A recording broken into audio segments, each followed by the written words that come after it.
আসেন 1 মিনিটে আপনার মনটাকে ভালো করে দিই। ধরুন হঠাৎ করে আপনাকে একজন ডাক্তার রিপোর্ট দিয়ে বলল আপনি আর মাত্র 30 দিন বাঁচবেন, আপনি ক্যান্সার আক্রান্ত। এখন ঠিক শেষ পর্যায়ে। এটা শুধু আপনি জানেন, আর কেউ জানে না। আপনার পরিবার কিংবা আপনার বন্ধুরাও জানে না। এখন এই রিপোর্টটা পাওয়ার পর আপনি বাসায় চলে গেলেন। প্রতিদিনের মতো আজকেও আপনার বাবা আপনাকে বকাঝকা শুরু করলো। তোকে দিয়ে আর কিছু হবে না, সারাদিন কোথায় কোথায় থাকিস তুই, অকাজের ছেলে, ইত্যাদি ইত্যাদি।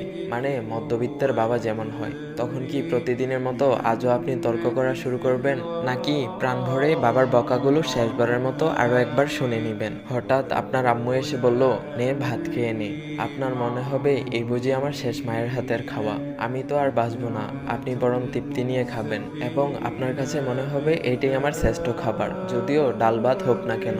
আপনি বাহিরে বের হলেন, পুরনো এক বন্ধুর সাথে দেখা, যাকে আপনি মোটেও সহ্য করতে পারেন না। সবসময় তার সাথে কথা কাটাকাটি হয়।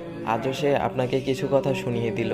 আচ্ছা, এখন কি আপনি ওর সাথে তর্ক শুরু করে দেবেন? না, আপনি ওর সাথে তর্ক করবেন না।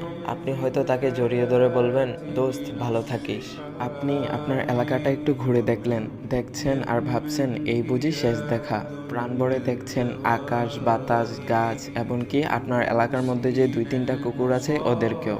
আপনি প্রাণ ভরে দেখছেন হয়তো এটাই আপনার শেষ দেখা। কুকুরগুলোকে আপনি দোকান থেকে কিছু কিনে খাওয়ালেন।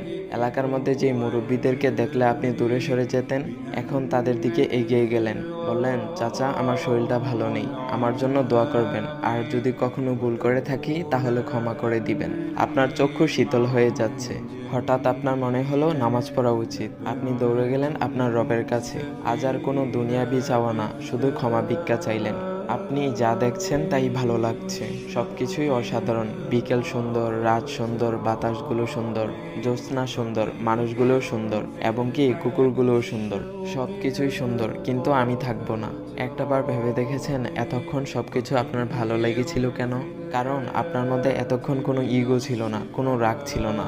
ইগো না থাকায় মানুষ পৃথিবীর সবচেয়ে সুখী মানুষ হয়, অথচ আমরা মৃত্যুর কথা ভাবতেও চাই না। আল্লাহ তাআলা